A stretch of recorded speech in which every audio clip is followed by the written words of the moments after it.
when you develop a vertically integrated market like that, you kind of have people by the horns, sort of. Yeah, I think planned obsolescence sometimes implies too much prioritization. I don't think companies really like make obsolescence their top thing. No, It's no, more but I like mean, expected and tolerated obsolescence. it's Like we're it's not more going to like try to yeah. avoid it because it gives us a few Well, yeah, advantages. exactly. I mean, it's less of like we're going to try to avoid it or we're going to try to mitigate. It's like, hey, if something new better comes along and it breaks everything, we'll take the hit on it and we're Yeah, just going but to move on to that. also don't forget we're only in the second generation of consoles that support digital downloads as a thing at all. So Yeah. 360, PlayStation 3, and to a lesser degree the Wii were the first attempt in the console world at this. Well, So no, I mean the Xbox One, oh, not the Xbox One, the original Xbox supported a limited version, very very limited. limited That though. is confusing. You're right. When you said Xbox One, I thought you meant the original Xbox, but then you're right. That is the name of the most Which recent is why Xbox. everyone was so upset when they called it Xbox One. Yeah. Yeah, I bet the Xbox original though was just about a service to let you play each other. It wasn't about game downloads or any of that. There was no Xbox Live Arcade. There was none of that. So There wasn't a store, but there were certain games that actually had download. I think there's one that I remember.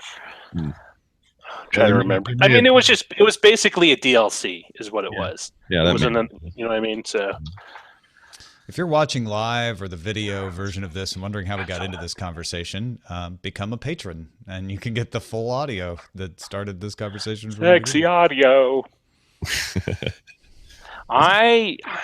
It's a shame. I really use my Xbox One mostly to watch Hulu, YouTube, like TV. yeah. And then not Skyrim, I play Dragon Age Inquisition now because I was telling everyone I bought it for like $13 on a weekend sale off Amazon. And I Not didn't even have to bad. go to a store. I didn't have, and it's great because it's the game of the year edition. So it's all the DLC, has all the tweaks and stuff, and it was $13. That's a really good. I don't know if that might be a topic for the show or something, which is you can live so much more cheaply with technology than you used to if you don't care about certain things, Yeah. right? If you don't mind playing Skyrim this old, you can get it for $13. Oh It's yeah. it's a huge discount and it's still a decent game. It's not like back when you were shopping at Babbage's and the $13 games were like, "Oh, I don't even want to play that They're like anymore." from Game Tech or some Yeah. other like European Right, software right. house. No, they Like win. and They win. Those guys win evergreen awards for that game all the time because somehow all these years later, it is still. It holds up. It and if holds you just up. want to watch TV, you don't have to pay a dime. Like if you just want to watch entertaining things, there's so much legal free content. If you want to watch a particular thing, then you might have to pay $10 a Well, month. And if you want to watch a particular thing right as it comes out, then you might have to pay extra. But there's so many ways to do things cheaply is if you don't what you're paying for is to be trendy, really. Yeah. I envy the Well, casuals a lot. Yeah. it's pretty cool. I mean, like with like for example, the CW app gives you access to all the CW shows within like like a Right. month and a half. So you get the last 4 or 5 And you episodes have to for watch free. commercials, but yeah. And but this is the thing: the commercials are shorter on it than what you would have Then on sat broadcast, through yeah. on a network. It's Yeah, great. I finished a Although show. With TiVo, I can press the little green button and just skip right through the that's true. commercials. That's my bathroom signal. Is it? And you know what? The other thing is, a lot of those shows are built with Bat commercials in signal mind. means something entirely different to Roger. The bat stands for bathroom. Bathroom. Instead of the Sorry. bat, it has that little icon Bat. that you see at the airport for the restrooms. It Oh looks yeah. like a. Is it a guy in a wheelchair? Or not a guy in a The guy. It looks like he's For the sitting. wheelchair accessible ones, it is, yeah. Yeah, but what do they use for a toilet icon? Like at the They airport, just I'm trying to put think. men or women. I don't think I've ever. I bet there is one though. I just don't remember There seeing isn't it. one with a little. There's like a little stick figure squatting on something. It might be. Oh yeah, I- there's It has to be. 1 sec. Oh wait, are you gonna find one, or is he gonna go to the bathroom? maybe the power of suggestion. I was trained well. Before we ever got into the car, my dad would always yell at me. Yeah. Say, Oh, "Make so sure you go to the I just bathroom." looked up toilet sign, and it's generally a word in various languages with the universal men or woman figurine outline. There are a few that have like a toilet bowl, like a universal toilet bowl, but most of them just say toilet. And it's the thing, like when you see the man woman Oh yeah. like outline, you just immediately assume.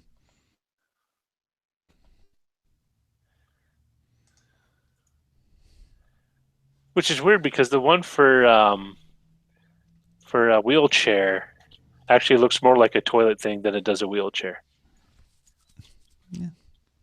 Beauty is in the eye of the beholder. It just looks like you're in a commode, like squatting there, sitting there. Commode. Commodious. I'm going to check this news one more time. Ajit Pai pledges to build out broadband, speed up decision making. Okay. I like that. Cool. Those sound like good things. Let's see what actually happens. Yeah. I'm all happy for great words. I'm more excited to see it. I'm not against those ideas as expressed in those words that I just used. Wow. What are you downloading? Oh, You're downloading something? no, I'm going through all the tabs to make sure that all the things loaded. The Dutch election results are in. Spoiler alert. Mark Rutte's party wins the Dutch election, first exit polls say, with Geert Wilders' party trailing. Trailing second or trailing? These are exit polls, though. Yeah, and the headline doesn't say trailing by how much. The center-right Mark Rutte party won 31 out of 150 seats, far ahead of the next three parties, including Geert Wilders' Freedom Party. Oh, the Christian Democrat Party and the Liberal Party, all three got 19 seats, according to this BBC story, the way it's written. So wait, I see. So it was 31 for VVD, and then 19 for the other three. And then, of course, there's tons of smaller parties that got seats. That's breaking news, folks. Exit for the polls. Dutch election, which those of you who are Dutch are very concerned with. Those of you who are European, probably curious about, very, if not concerned with. Those of you who are in the U.S. probably hadn't heard about. Mr. Route 130.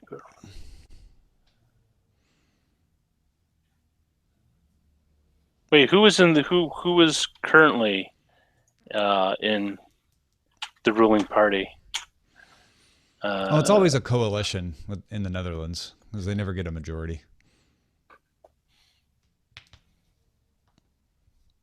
Did Scott go to the bathroom? Did he? I know he said he'd be right back, but did he say where he was going? I don't recall. Did he lock himself in by accident? You should always keep a screwdriver in your bathroom. You know that, right? Why? That way you can undo the doorknob if you need to. Why would I need to do that? In case you get locked in. It's possible to get locked in when the lock is on the inside. Well, you never know. What if somebody turns it around when you're not looking? Better to be safe. Well, I could probably lift it off the hinges. Where did he go? You get distracted. Uh-oh. The mystery of Scott Johnson. Well, while we wait, this is the Verity requesting permission for system entry. Roger, Verity, system control responded. Proceed to entry and submit credentials for orbit insertion port. Acknowledged. Apprentice Def turned to Instructor X. Well done, Apprentice Def. Think you can land it? There you go. Story time is over. I'm back. Where'd you go? I had to get some tissue and pee. Oh, okay. That was our supposition when you were gone for more than just tissue getting. Well, the power suggestion from Roger, and I had to pee. Yeah. All right. Let's start this candle. Ready to roll. Let's get this candle started. Hey. Oh wait, Let's light this party. I gave you control. I think you should have it. Control. Yep. Yeah. All right, here we go. Daily Tech News Show is powered by you. Thank you. Find out more at dailytechnewsshow.com/support. This is the Daily Tech News for Wednesday, March 15th, the Ides of March 2017. I'm Tom Merritt. Joining me on Wednesdays is Scott Johnson. How are you on this fine anniversary of Julius Caesar's assassination? Well, early spring flu notwithstanding, I'm doing great. And also happy March Madness to everybody who gives a crap about basketball. You know, March Madness to me means voting for the April book pick on swordandlaser.com because we've now, for the second year, we're doing our own March Madness brackets. Oh, nice. Are you You vote on different matchups, and then the winner goes on the next week to go against another book, and then eventually we get one winner. Do you worry that we have too many yearly traditions that at some point we're going to run out of time? It'll just be one after another all 12 months of the year? Well, it feels that way sometimes when they say it's National Donut Day again. And I'm like, wasn't it National Donut Day like 2 weeks ago? Okay. Yeah. Got a couple interesting tidbits here before we get into the main top story. Security researcher and one-time iOS jailbreak developer Jonathan Jarsky has accepted a position with Apple's security engineering and architecture team. Whoa, that's turning a leaf is what that is, I think.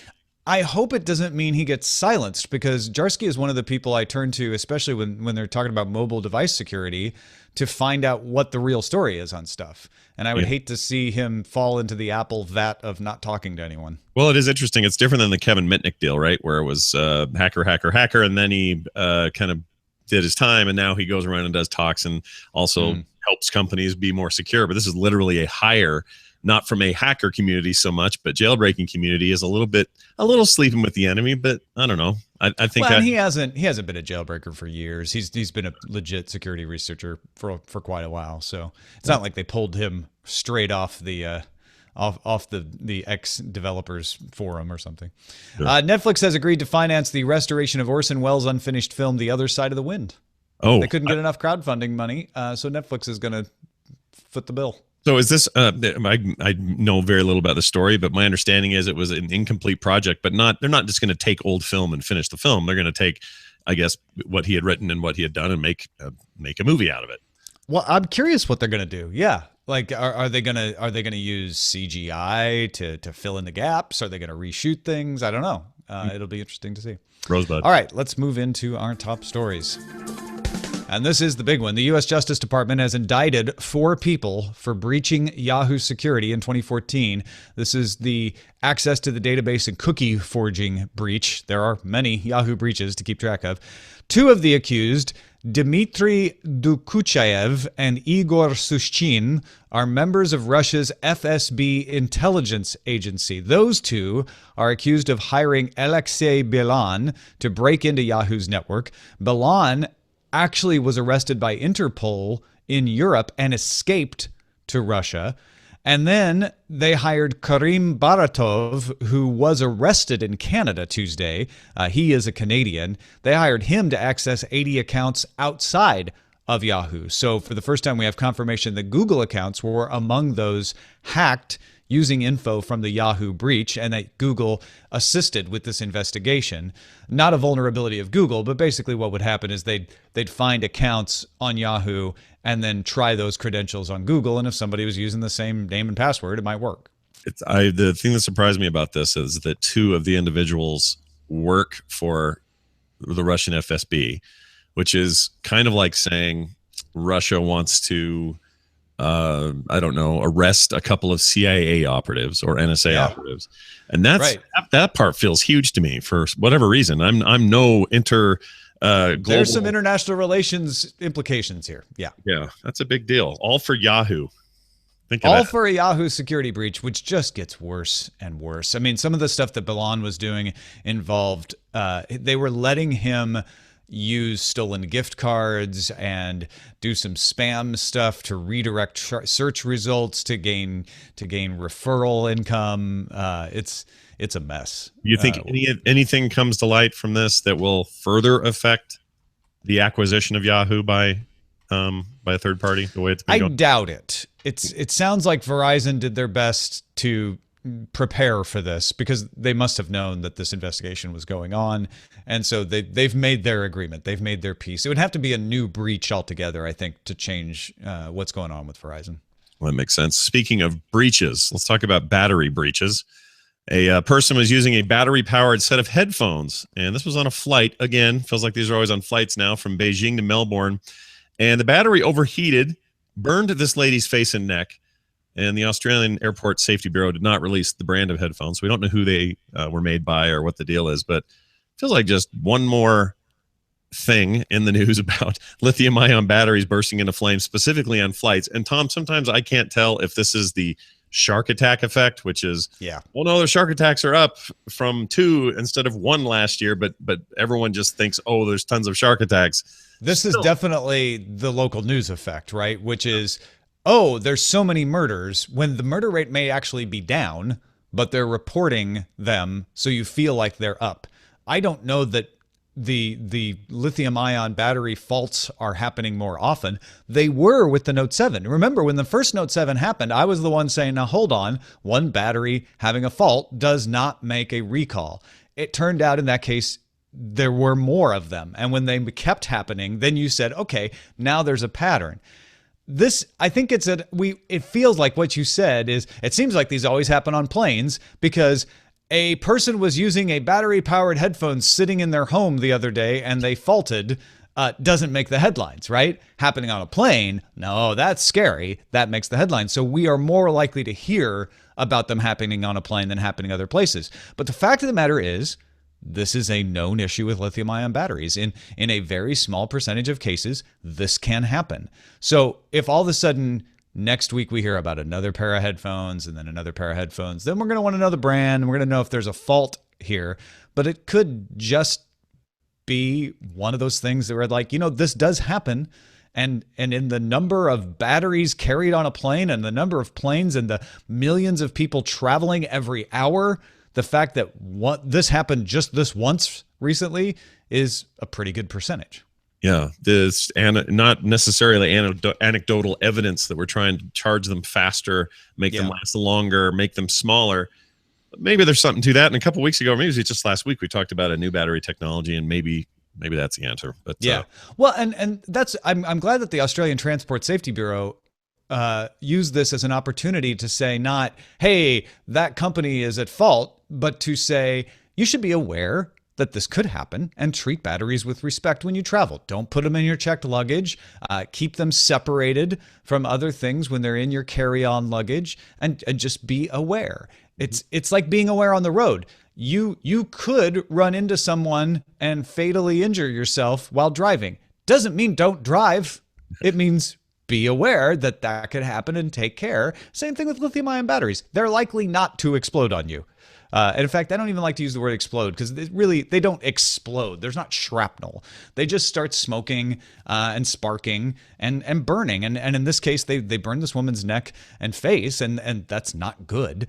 But it's very rare for that to happen. Yeah, I wonder if we ever will find out the brand, because if there end up being Samsung brand, I just would feel so bad. Oh, I almost don't want to know the brand for that case, unless it happens again. If it starts to happen to the same brand multiple times, then I totally want to know. I totally agree. A paper published on Tuesday in the journal Proceedings of the National Academy of Sciences describes a way to help neural networks remember tasks they've learned. This may take a minute to get your head around, but neural networks mimic the way the brain works to teach a machine something.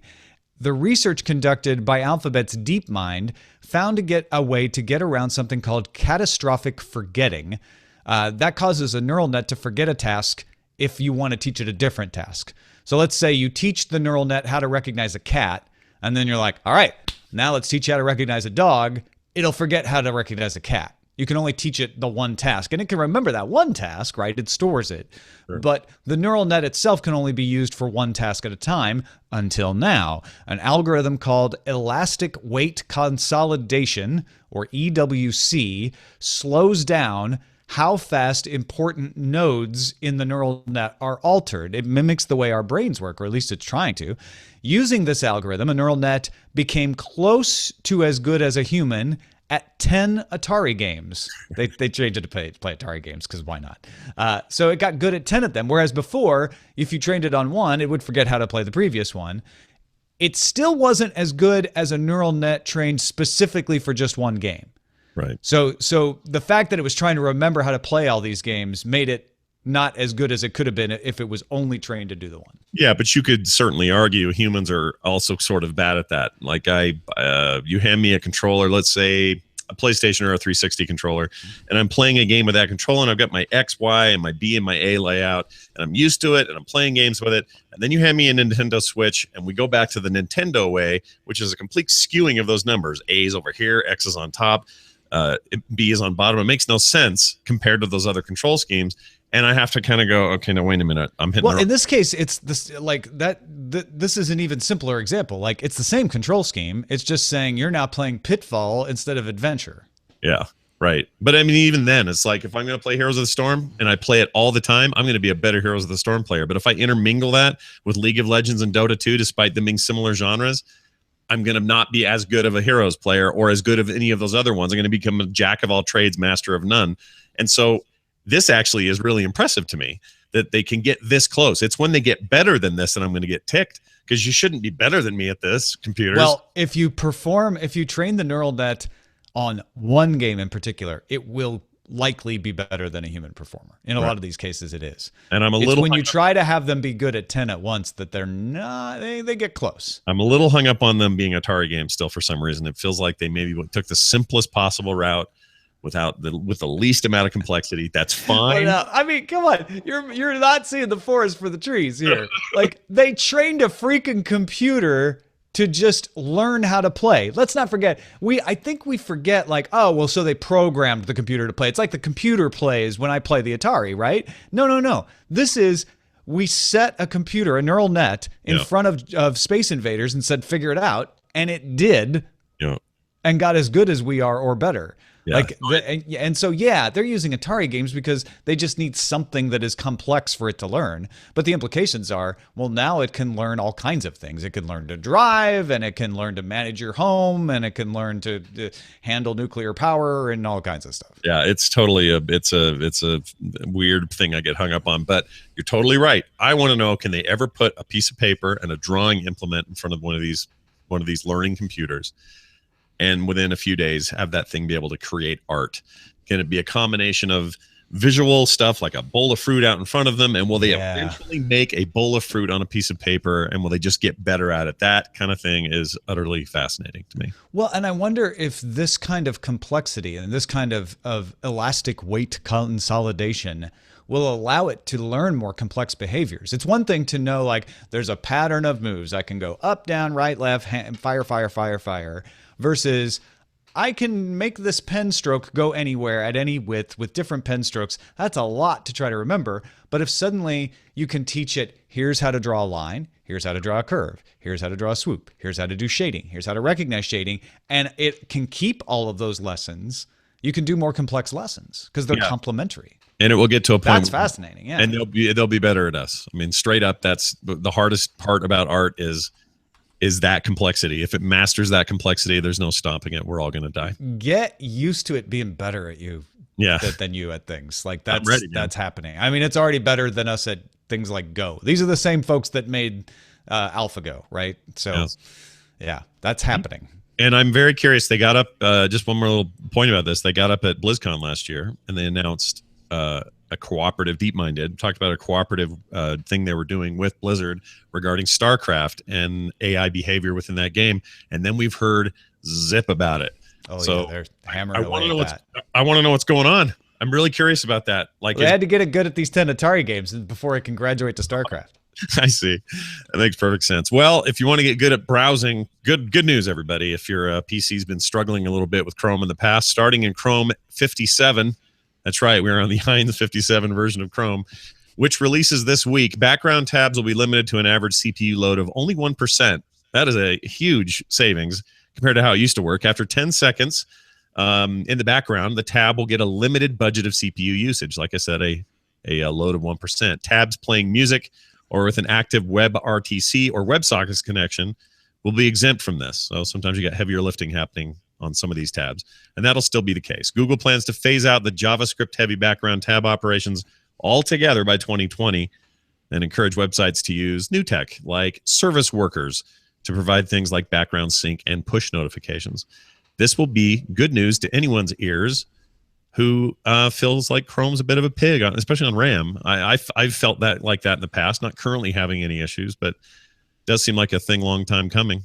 Yeah. Anybody who, pulls up that monitor, whether it's on Windows or OS 10 or Mac OS, and looks at the percentage that Chrome tasks are using is going to welcome this with open arms. And it makes sense that you want WebRTC to have a consistent connection, because maybe you're on a voice call that uses WebRTC in your browser, and just because your focus isn't on that tab doesn't mean you want it to go away, right? So there are legitimate exemptions. Music playing is another one of those.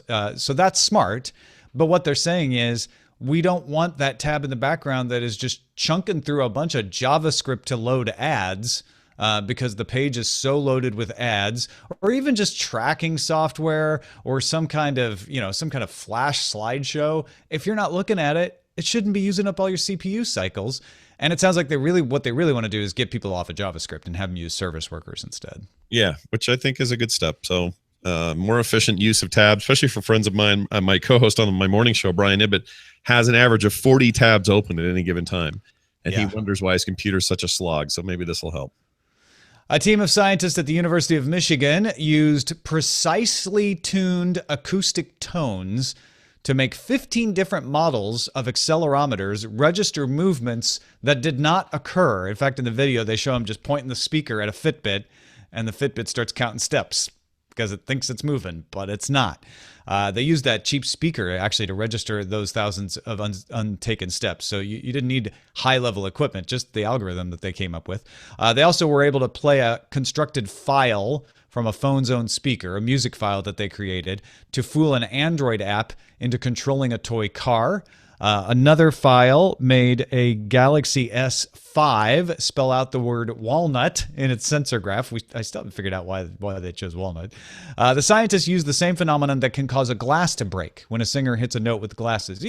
Resonant frequency is what that's called. But you know that cartoon where the opera singer hits the high note and the glass breaks. That's a real thing that can happen. And they're using that principle of resonant frequency to basically make the core of the accelerometer move without the device actually moving.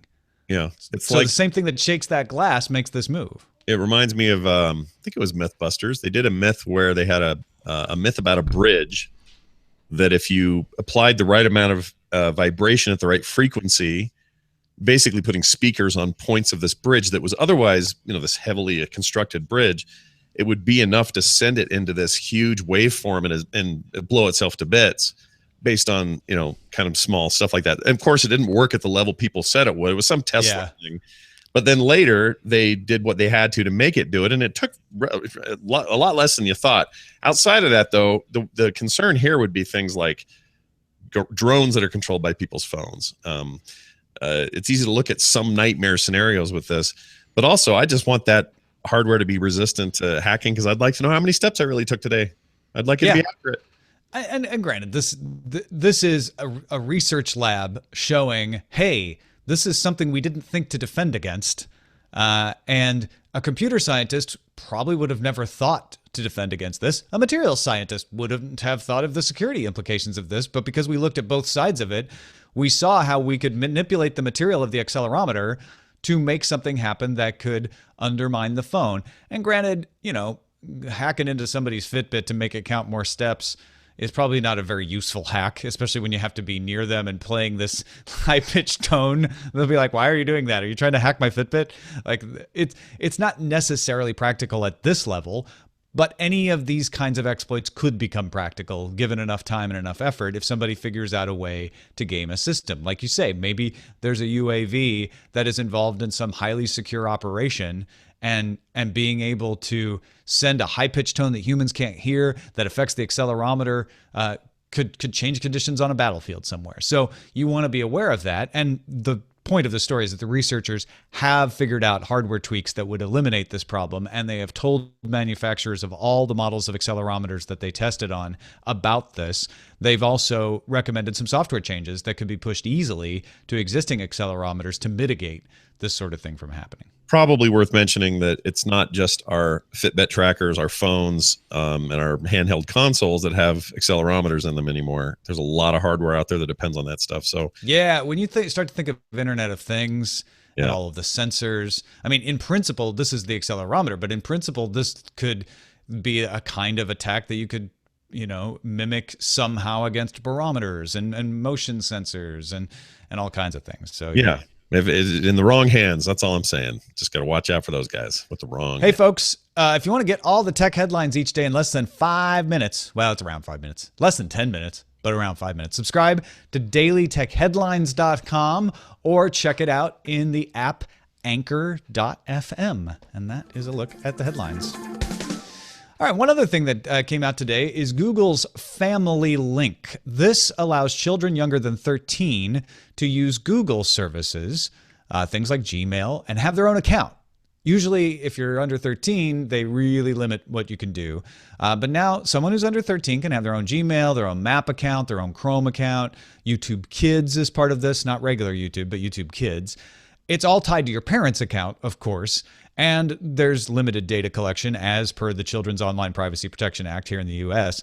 But each app comes with a content rating, and parents can limit screen time by day. They can list blackout times. They can turn off access if it's time for dinner. They can block apps. In fact, they can block apps of any kind on the device, not just the Google apps.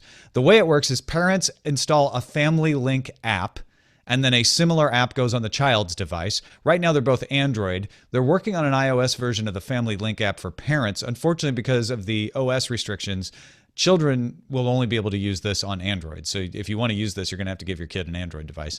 Google apps have extra controls in them. So Chrome, for instance, has a control that lets the parents set unfiltered, safe search, or a whitelist that says you can only go to these websites. And it'll send notifications. So if the kid tries to download an app that's not approved, a notification goes to the parent. Parent can say no or yes. They can also look at analytics to see which apps their kids are using and how long. Limited beta is starting now. It's launching in the US later this year. Scott, as a parent, do you wish you had this when your kids were under 13?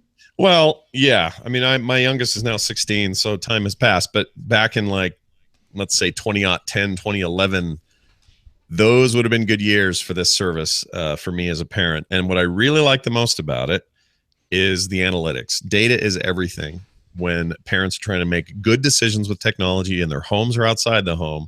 Having no data really doesn't do any good. If all you know is, oh, they're on the phone, or oh, their phone's with them, or I can track their location, generally speaking, that's all well and good. And that sort of thing's been around for a while, and there have been ways to do that. But what really always mattered to me is, where are they going? How long are they there? Are they playing games on that one site? Great. That sounds like fun. But are they spending 4.5 hours there on a Saturday and I'm not aware of it? That's not okay. So giving parents real data to make parental decisions is everything about this. Like, the rest of it doesn't matter compared to that part of it. So as excited as I am about this, all of the reading I did today about this, I'm a little concerned they're not giving enough data. And maybe they don't know what that data is yet. Maybe I don't even know what that data is yet, but I hope that becomes more and more of it. I want a chart. I want to see of the 5 phones on our family plan, which one's using the most data, which one's going to where and how long, which one did we restrict, and is that restriction being honored? Like, that kind of stuff's going to matter a lot, I think, to your average parent. This is not the first app to do this. So that another fair question is why would you want Google's Family Link instead of some other third-party app? There's been tons of them around for a long time. Yeah. I mean, that's going to be the big determining factor. And who knows data and how to search through it and how to, use it and parse it better than Google. Like, Google has the most data of any of them. Like, this is a chance for them to really, I don't know, to show their stuff and make it easy. Make people with Google Homes be able to say things to their Google Home at home, change Billy's access to restricted. He's in trouble. I'm grounding him, or whatever. Like, lots of simple, voice activated, account bound methods, text, email. Like, just give us all these tools and abilities to do this so that we're not having to rely on 6 different services. Give a parent all the arsenal they need. Google can do things if you live in the Google universe that these other apps can't, right? A lot of this hinges on, hey, spend more time giving Google your data. If you're a parent who already has a Gmail account, this may sound great, right? Because, hey, I already use the Gmail suite of apps, so this is going to be perfect. I already have Android phones. I was going to get my child an Android phone anyway. So yeah, I can take advantage of the extra things that Google can give me because it's all happening inside their system. Whereas other apps like Hero, they have to kind of go out and grab the data, which means they aren't going to get as complete. They don't have as much control over the system. If you're using Gmail, they can't get into Gmail to do all the things that Google can because it runs Gmail. Yeah, if you pull the camera out, I think what I'm most impressed with here is we're finally talking about a top tier company, meaning there's a million little companies doing a million little things, but this is Google. This is on par with if Apple or Facebook or somebody else comes out, a big tier technology company, and says, we acknowledge that this is an issue. This is basically the tacit acknowledgement that kids under 13 are getting on the internet. There's this weird hope and prayer every time you do an age verification thing on Steam or somewhere that someone's being truthful about when they say their birthday is and they're not younger than 13, or that kid who's really 10 is actually 13 when he started Facebook. It doesn't work that way. So in a way, they're acknowledging that that's a thing, and we should quit making it like this weird hidden thing. Or in some cases, parents feel like they have to kind of make a workaround because they feel like their 11-year-old's okay to be online. That brings up a question Jotman in the chat room just asked, which I bet a lot of people are thinking is, why not just take the phones away? Well, okay. Let's look at it this way. When you and I were kids, and you and I would get in trouble for something, that's a method they'd use then. Take away the thing that they're in trouble for. Hanging out with your friends. You can't play any more video games. TV's off for the next. You can't watch must watch Thursday night on NBC or whatever. So it's not like that's a new idea. But what I think happens is we're now transitioning away from these are special devices. I can't believe we have one. What a great time to be a technology lover. And look at us all with these cool phones. We need to treat them as if they are unusual and special cases. They're not anymore. These are a part of the fabric of modern life, and there's no getting away from that at this point. You can agree with that or like that or hate that, but that's just the truth of it. So my son having a phone is no longer the quote-unquote privilege it used to be. It's quickly become a necessity for lots of reasons I could name that'll take way too long for this podcast. But that's just the truth of it. So I think you can name a few of the reasons, which is you want them to be able to contact you, right? To get emails from school, to phone you if they need to research things that are from legitimate sites that they need to increase their education. There's all kinds of benefits there. Yeah, to me, it's like it's got to the point where a smartphone is like a pair of glasses. It's like a good pair of shoes. It's like a driver's license. It is a useful, productive part of people's lives, and as much as some may hate to hear it, that is true of kids. It is absolutely more true of kids than it's ever been. So I'm not saying as a parent you shouldn't have those moments where you just take it away. We do it all the time when it's necessary. It's not that. You always have that option, but I wouldn't go into it looking at it as like a on-off, a 1-0 kind of proposition. It's always going to be a little more mutated than that, and you're also talking about something that is not a luxury anymore. It is a utility in much of our lives. We may not have completely transitioned to that yet, but we're dang close. So I think acknowledging that is healthy. Having big companies like this say, we see that this is a thing. This also helps their ecosystem. Don't forget, this plugs in. Oh yeah. No, don't forget that. Yeah. So, whatever. They're training a whole new generation of Gmail users they can sell ads to. Exactly. As much as I want to put this all on their, philanthropy, there's some benefits. There's a win-win happening for them. So all of that being said, I think any tools that give parents more choices and more ability to control these things in an ever-increasing complex tech world is a good thing. Yeah. In fact, Jobon, who made that provocative question, points out that unless you give them unless you leave them in control of some of it, they won't learn self-control. Right. And so this kind of system like Family Link is good at that, where it says, all right, I'm going to let you use your phone. And when I call you for dinner, you come to dinner. And if you don't come to dinner because you're looking at your phone, I could turn your phone off and then we'll start again tomorrow. Right. Right. So, and you could even get real granular with that. We start dinner at 5 sharp or whatever. That's kind of early bird. But anyway, and so your phones are automatically off then. Like they could do a lot down the road to give parents even more control, but I'm happy they're starting here. Hey, thanks to everybody who participates in our subreddit. Helps us figure out the cool topics we talk about on the show. You can submit stories and vote on them at dailytechnewsshow.reddit.com. A few emails to get to today before we're out of here. John Weeb Dykstra, who has been helping me understand the world of smart collars for livestock, wrote in and said, sorry, but I had to weigh in on vat-grown meat. We talked about vat-grown meat yesterday, Scott. He said, I do believe this is where the future of meat consumption will end up, as I assume the quality, efficiency, and profitability will be achieved over time. That being said, there are currently 105 million cows between the U.S. and Canada, and if we no longer use them for meat consumption, there will be a surplus of animals that will no longer be needed. As much as I love having cows, if farmers cannot compete with vat-grown meat, those numbers of cows will dwindle, leaving them only in zoos. To say that vat-grown meat will not result in death is true. Instead, it will result in animals not being born. Ethics are never simple. Oh, he's right. I mean, couldn't we just, if the vat-grown meat thing is literally like it's impending, it's right around the corner. We're like, we've done it, we've achieved it. It's next week we start. We would just go ahead and eat all the cows we've got, try not to wipe them out as a species, and then move forward. It's fine. He's right. There's no such thing as no casualties, but I'll eat those casualties. It's fine. A lot less methane in the air, too. I'm going to get in trouble for that, but yes, I will eat the casualties. Eat the casualties. Tim Jar wrote in and says, I'm not saying I'm in lockstep with you and the guests all the time, but I've rarely disagreed so strongly with so many stories as I did at the start of yesterday's show. For one, he thinks that iPhone that's Android on one side and iOS on the other is cool. He'd love to have them both. But he doesn't want to carry two phones. He gets that this idea is a little quirky and weird, but he thinks it's far from a laughingstock. He says, I personally don't carry cash, so I love the Google Wallet.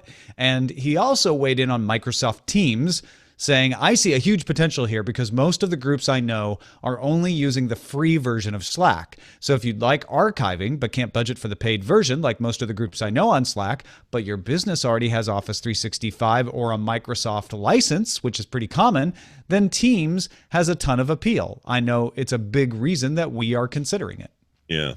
Teams does seem pretty cool. Back to his point about iOS, and you and Patrick must have really gone on one, because the idea of iOS on one side and Android on the other side of a phone, can't that be achieved? Oh, Patrick was very dismissive of this. It's an iPhone case that runs Android. I don't know if you saw it. Okay, no, I didn't see it. That's interesting. I understand, and I also can totally see Patrick thinking that's just the silliest thing he's ever heard of. But technically, I mean, we're talking about ARM-based hardware in both cases, right? We got the architecture for Apple's phones are based on ARM, I think, aren't they? Yeah, I actually don't know that. I don't know why that makes a difference, though. Well, the point is I'm trying to make is, if that's true and you have plenty of Android devices running ARM architecture, there's no reason why you couldn't have a dual boot phone in the first place, except for but this is not a dual boot phone. Right. This is two phones running. This is a case that runs an Android phone in the case, and then it plugs the iPhone into it so it can share a few things like headphone jack. And all I'm saying is that is a workaround to what should be happening, which is a dual boot phone. Because Apple, I mean, you have to jailbreak it. Then you could. Yeah. But I mean, if Apple ever allowed such a thing, then great. But never gonna happen. They're never gonna do that. All right. No. So that's why it's ridiculous. But if that wasn't true, if they were like, hey, we're cool with clones or whatever, let's just say there's a future of that, then they're just dual boot, and we don't need a case with a phone on it. We just need a phone that has two OSs on it that are popular, or three. I don't know. There's something about having a separated, like a separate phone with its own SIM card, that I still find appealing to that. Anyway, Andy wrote in and said, I've been using Team in beta now for 6 months or so, and I have to say I'm fairly happy with it. Do I use Slack? Yes. Why two platforms? There are several things I work on that are considered HBI. That's high business impact, meaning it's very sensitive data, and it's vital that it not be leaked or communicated externally too early. None of these projects are allowed in a collaboration tool that isn't secured behind our own corporate domain login, as Slack is not. The legal team would laugh themselves silly if I tried. I imagine other companies face similar issues, so I'm guessing there are folks likely to be interested in Teams because of that. So yeah, if your Office domain is already behind your corporate login, then Teams is behind your corporate login, and Slack probably isn't. Yeah, that's true. I wonder if they have any options for that. But I find myself in the same boat. It's not for the same reasons, but I have people that love Slack and refuse to use anything else. I have people who love Discord and won't use anything else. And these days, Discord is basically a clone of Slack. Every time there's a new feature, it's like, well, here it is in Discord now. So I have those two running all the time. I have other stuff that I run. I have some individual things that I do just for my own productivity. I am getting to a place. This may come up on a future show, but I'm getting to a place where I'm having a little bit of team organization fatigue, not because one of them isn't doing a great job. It's just that I'm finding myself still having to have 5 clients to handle it all. And I think the whole original idea was to get away from that, to get to a centralized place. But I understand the challenges of that. I also understand this is a burgeoning new place and people want in, and they're all making an attempt at it, Microsoft included. So it's fine. But there are days where I'm like, oh, that's right. I told them in Discord, not Slack. I got to go back to Slack. Or in your case, the other day, I forgot to send you a link. I sent it to you in Slack, but it was the wrong But it was the wrong Slack. Yeah. So Slack within Slack within Slack problems. I mean, these are real first world problems, but I'm just saying, I think there's a real opportunity, and maybe it comes out of machine intelligence somehow, or some of these virtual assistants, to put a layer over all of this stuff and say, I know you want to talk to Scott. I know who Scott is in all of these different clients. And what is it you want to say to him? I will go and I will find that client. I will say it to him. And when he responds, I will tell you. Yeah. And so you don't have to think about, is it SMS? Is it Spotify? Is it, there's so many different places where you can talk to people about stuff. Is it Steam? Did I say it in Gmail? And just a virtual assistant that figures all that stuff out and even learns like, oh, Brian Brushwood always replies on Twitter, but Scott's reply time is faster on SMS. So when I respond to one, I'm going to do it this way and the other this way. And you don't need to know. Just say, I want to tell him this, and I'll tell it to him. Yeah, and there are a few things that try to be. It reminds me of like what was that, Trillion or whatever it was called, that sort of came around the time IMs were so big, and it would do your ICQ, it would do your AOL, and it would do all these different messaging services. We need something like that, but smarter, like you're talking about. I don't want just because even in Trillion, you had to know like, oh, I need to go to the Scott that's the Yahoo Scott, not the Scott that's the AIM Scott. So yeah, I want something smart, can seek me out. You see glimpses of this in each of these products once in a while. They'll do a thing and you go, oh, now that is really smart, but it's always in their ecosystem. And this is the problem of the app economy and the app ecosystem is it gets us thinking in silos. Yep. And Slack, I went round and round with Allison Sheridan the other day about this because she's having a hard time figuring out how Slack is easy to use. And I'm like, in some ways it is the easiest to use, but there are ways in which it's like a bunch of little silos inside of a silo. And we need to break out of that. Yeah. Silos are no good for other silos being in them. Silos but upon silos. it's a fascinating that whole thing is going to get interesting because Twitch just announced their new client, and it's basically a Discord competitor, which is really a Slack competitor, which is really a blah, blah, blah. Like you go on forever about who these guys compete with. They used to be the Curse app. They bought them out. Now they've got that app. Like there's a lot of choices, not just for gamers. And I'm seeing business people use Discord preferable to Slack. So something's going to change. Something's going to happen. And it's not everyone merging together into one company. It's something like you're talking about, and we'll see who does it. And then we'll be in that silo. I guess yesterday's show and post-show really got people thinking because Mark from Surprisingly Cold Atlanta has thoughts on daylight saving time, Godzilla, the Uptime app, meat growing cows. I will have all of his responses in show notes, but I liked this one. He says, for anyone who does not support DTNS already on Patreon and has been looking for an additional reason, for those who have access to the full feed on Patreon already but have not been taking advantage, consider subscribing to the Patreon-based podcast feed. The access to the pre- and post-show is both useful and entertaining. You can gain a whole new perspective on the show regulars as well as the special guests. Take a listen. You will not be disappointed. Thank you, Mark. Yeah, I agree. That perspective. Some of my favorite Wednesday conversations have happened right before or right after the show. Shows are always good, but there's some like real tidbits in there. So I totally agree.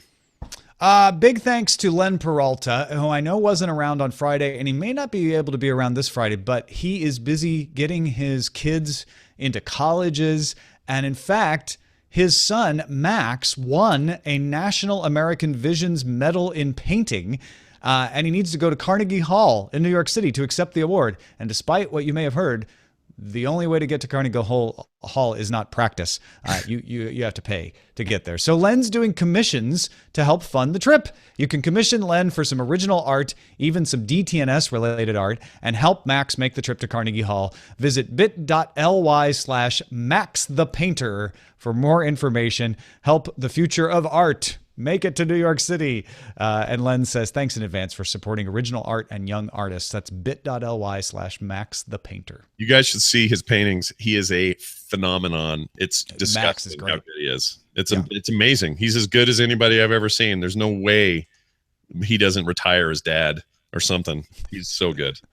Anyway. Well, thank you, Scott Johnson. Hope that you're not retiring yourself. No, I'm going to keep going as long. Listen, those Maxes and the Carters of the world, they've got some work to do before they can take us old guys down. But they got to get them 10,000 hours in, which is apparently a myth, but whatever. Yeah. Oh, is it? Oh, great. I'm at 9,000. You tell me that. I'm at 9,000. I know, right? Me too. 1 hour to go, and shoot, I've already blown it. Well, thanks for having me on. There's always something going on in my world. If people are interested, you can check out frogpants.com, the recently redesigned frogpants.com. Links to all the podcasts and projects as they come up are happening there. We're getting closer to lots of cool things, including Nerdtacular 2017. This is a big one this year. Very excited about it. If you have interest in that, check it out at nerdtacular.com. Tickets are sold out, but you can find out when it's going to be streamed live and all of that. Tom will be there and a bunch of our friends, so it should be great. What else? I guess, and my Twitch channel is hopping. Lots happening there when I'm not sick and coughing all over the microphone. You can find that at twitch.tv/frogpants. And thanks for having me on, as always. Yeah, absolutely. Thanks to everybody who supports the show. Makes it possible to have Scott on. That includes Jonathan McCann, James Tisdale, Jeff Falbert, and many more at patreon.com/DTNS. Our email address is feedback@dailytechnewsshow.com. If you want to catch us live, Monday through Friday, 4:30 p.m., alphageekradio.com and diamondclub.tv, and our website's dailytechnewsshow.com. Back tomorrow with Justin Robert Young. Talk to you then. This show is part of the Frog Pants Network. Get more at frogpants.com. Diamond Club hopes you have enjoyed this program. Nicely done. Yep.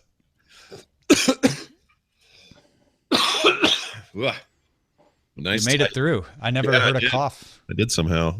It's funny, the pressure, when the actual recording's happening, I tend to, my body's like, all right, we're restraining ourselves. Yeah. We had this cough switch. What do we got for titles, Roger? Or is Chrome doing weird things to you again? Right. There you are. I hear you. Heats by Dre. Chrome keeping tabs on CPU usage. Why is it Heats? The headphones burned up. Oh, yeah. Oh, because of the headphones. I almost forgot about that story. Okay. That's funny. Got it. Okay. X, I am not a CAPTCHA. Those Yahoos got arrested. Hot beats, bathroom signal. What is I am not a CAPTCHA? What is that referring to? Was it the robot? No, not the robot. That was yesterday. That was yesterday's show. I am not a CAPTCHA. Oh, right.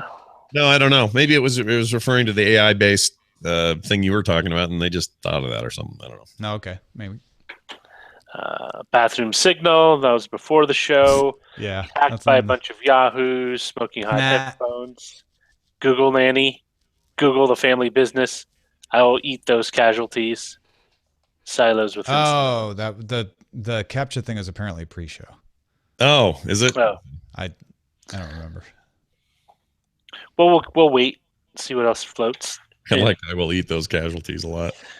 I am one person that would not lament if we move to like synthetic vat-grown meat and cows disappeared, because cows are very impactful on the land.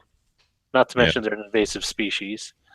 A lot of the grazing that they do takes grazing away from native fauna, like pronghorn. Methane production, like all this stuff is artificially enhanced because we do what we do with cows. I totally agree with you.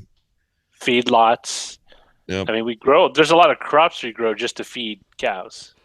I can't wait to go to the cow museum where they have Cows, a living exhibit of cows. Once cows roamed far and wide across this planet until vat-grown meat was perfected. They were Now herded they by exist only cowboys. here in Yeah. the cow museum. Cows were brought over thousands of years ago from Southeast Asia. So Yeah, but you don't have cowboys anymore. Now we have vat boys, and they make sure the vats are good. cowboys are just an Anglophiled Vat version boy of, up. Spanish horseman. A cowboy is a perfectly legitimate English name, even if they did borrow it. I mean, cowboy. Oh no, but I'm just saying it's like it's a You mean job. vaquero? No one misses the hay baler. Oh no, my job as a hay baler's gone. Now we got. There are still legitimate cowboys, aren't there? Oh, Like sure. No, there are, but I'm just saying, Yeah. like without cows, Mm. that's No, such we'll a have vat boys. Yeah, vat boys. I Also, mean, we don't have squires anymore. It's true. here's Oh. what you do. True. Oh, We have lots of squires, but here's what you do. The vat thing needs to make okay. So everyone talks about vat grown meat. It doesn't need to happen on a factory level. Where it needs to happen is at the mall food place you're buying your food at. They need to have their own Boutique. vat. Locally grown. Yes, local vat meat in the back room that's making fresh lamb for your euros you're selling in the food court. Oh, vat boy. Yeah. Bring me a fresh patty. oh, it'd be great because then, I mean, it would be like one step toward the Star Trek replicator. You would just have like the little thing in the back. It just turning print out. yeah. Print the Oh, print the yeah. meat. Have it constantly be printing. Would love that. I am not a vat boy. I am vat man. Yeah, the Vat Boys are the least best rap group in the '80s. No one liked the Vat Boys. Fat Boys were good, not the Vat Boys. I'm sure they'll find something like you can either have it rare or well done, but no medium, which is the way I like beef. Oh, they'll figure. You're saying this future will have a way of figure out a way of screwing you over on the meat you like. Yes. Vat man. He puts meat on the hero sandwich you deserve. Oh, the Vat Man. What's The his dark signal? vat. What signals he put in the sky? Like a big pork chop? Like what's he do? Mm. Big pork chop, a giant burger. I don't know, Yeah, I don't know what it would be. giant Big- bite mark. Big T-bone steak in the sky. I'm waiting for when we shift over to not synthetic meat, but we shift over to bison meat, buffalo meat. It's a little leaner, drier. And That's not There's problems with that, I read. why. Like people have been trying to shift to bison meat, and then it's turning out that they can't grow bison fast enough or something. Yeah, because Like they the whole don't have bison thing fell apart. didn't have the thousands of years of human meddling to get up to. Not to mention they like purged 3/4 of the population. It's true. There's not a lot of genetic variety out there with the bison these days, which is one of the fears they have is inbreeding because all the remaining bison are related to each other in some way. I had a All right, bison we need a burger. title. Oh yeah, title. All right, so those Those Yahoos Yahoos got arrested. Yeah, That's pretty all right, funny. done.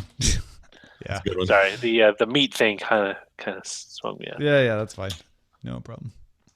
Bison But burgers are good. I'm going to tell you right now, they're great. They are very good. Yep. I actually prefer because beef really weighs me down, but bison doesn't. Like when I eat like I don't know because I don't eat burgers as often as I used to, but like I eat one and I'm like, ugh. But if I eat a bison burger, I don't get that same feeling. I think it's the fat.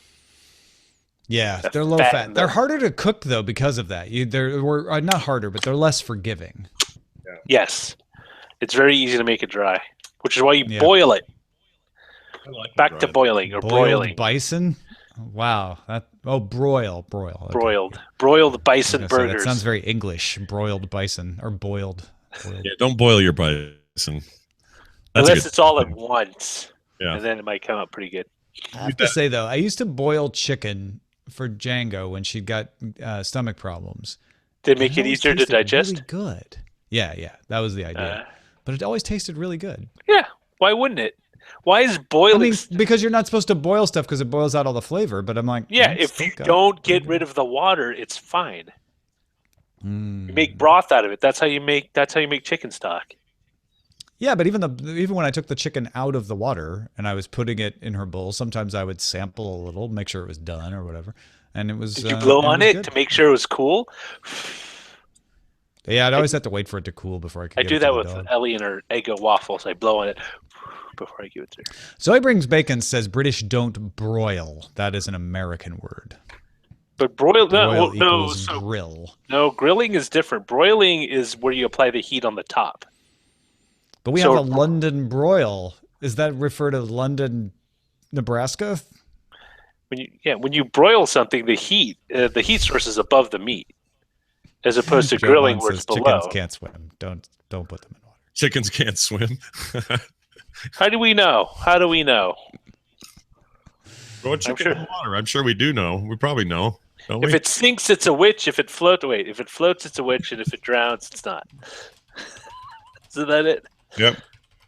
I can't remember. You need to watch that movie again. Outer Planets Alliance. Oh, it's Wednesday. New Expanse tonight. Sorry. New Magicians and Expanse. It's Sword and Oh. Laser Wednesday on Sci-Fi. So wait, what season is Magicians on right now? Two Two. or three? 2. How many episodes are they in? Like 7, I think. Something like that. So I only remember how season 1 ended, where that demon demigod thing possessed, like tricked what's her name and killed everyone in that circle. Mhm. That's where I left it. So does it get better from there? Yeah, I actually liked season 1, so perhaps it doesn't for you. I don't know, but I think season 2 is better than season 1.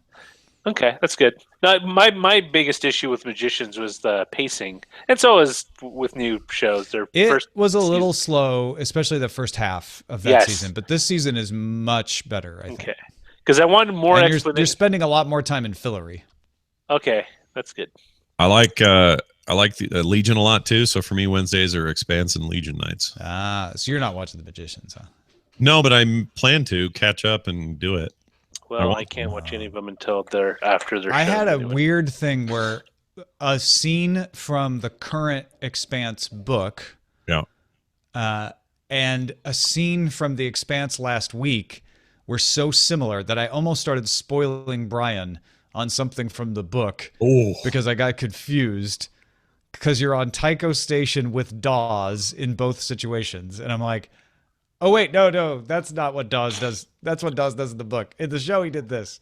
can I just say I am enchanted by the accent that they've gone ahead and figured out how to use for the Belters. I don't know what it is. Did you see someone on Twitter was telling me about they hired linguists to come in and flesh out that language? That's awesome because it's the girl that works for Fred Johnson. I don't know the actress's name. Mm-hmm. She could read a whole book to me in that accent. I just love it. Oh my gosh, it's great.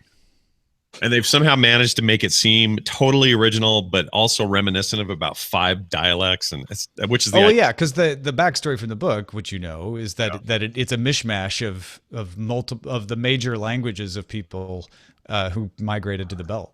Yep. And every time, what's his name, the pilot, Alex. Alex Every time Kamel. Alex says anything, I just want to smile until I can't stop smiling. I love it. Oh my gosh. Also, I love they don't do it enough, but Naomi is a belter, right? Right. And she talks with a little bit of an accent, but every once in a while she'll be talking to another belter and she'll go full accent, and it's so funny. Yep. It's such a cool little thing where they're like, "Oh yeah, the Naomi you hear talk, that's not how Naomi grew up talking." And when she talks to another belter, she slips into her thicker belter patois. Yeah. And I love that because that will happen to me when I talk to my friend Mark Jurgena on the phone. Yep. My wife starts making fun of me because I start slipping into my Southern Illinois accent that I grew up talking. Yeah, I love it. They're killing it with that. It just is such world building stuff for me. Just goes a long way. Those kind of details go a long way for me. It's like they're not cheating. Love it. I hope more people watch that show. I need it to keep going. Oh, like The Expanse. Yeah. Yeah. Yeah, I need to get into that. Everyone who watches it ends up loving it. It's just That think might be part of one it- that's worth buying the season so you can keep up with. Yeah. It's that good. That's why I didn't get View for this reason, but View's nice because now we just have. That's how I've been watching it too. Yeah. And they don't, for whatever reason, Sci-Fi's commercial breaks on View are nothing. It's like 10 seconds of nothing. So. Oh, you're watching it on demand, not DVR, huh? Yeah. I've been doing it the opposite. I DVR it and then I just fast forward through the commercials, but because you can't skip on demand, but if they're not long, then. Well, that's a great thing with the a lot of the on-demand stuff is their commercials are short. Yeah. Like they run you 2 or 3 ads and that's it. And then there's more space in between too. Between the next ad. That's why I like Hulu so much. A lot of that is because they don't actually sell the inventory. So if they don't have an ad to fill, unlike broadcast where you just have to fill it with PSAs, they just don't put anything in there. Well, typically they'll run promos for other shows or the network. Yeah, they will do that. You're right. Watch the next Everyone Loves Raymond. Even though that show went off the air 10 years ago? Where did that come from? I don't know. I don't know, Tom. You actually Tom. see promos for Everyone Loves Raymond?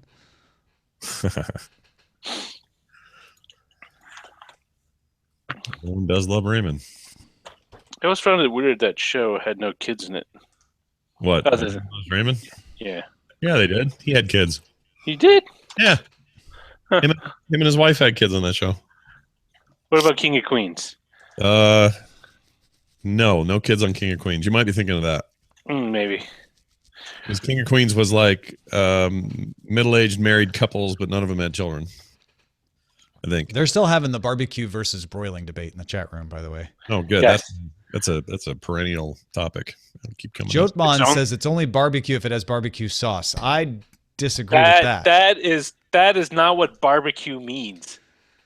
Yeah, barbecue dry rub makes a very good barbecue. Yeah, barbecue is a method of cooking where you slow cook it, and typically in an enclosure for a very long period of time. The sauce, rub, and all that stuff is incidental to the actual method of cooking. Like when they say I'm going to barbecue, what they're actually doing is grilling. Like during the 4th of July, you're just grilling. You're not barbecuing. Oh. Well, I think Zoe Brings Bacon agrees with you on that. That's what she was saying. I wish Zoe would bring me a BLT because I'm hungry. Mm-hmm. I bet she would if she could. That's really good right now. Do they have BLTs in Britain? She's awesome. In prison? They got bacon. They got lettuce. They got tomato. I guess it's a prison if no one's let off better the island. bread than we do. So yeah. All right, everybody. Thanks for watching, hanging out. We will be back tomorrow with Justin Robert Young. Fare thee well.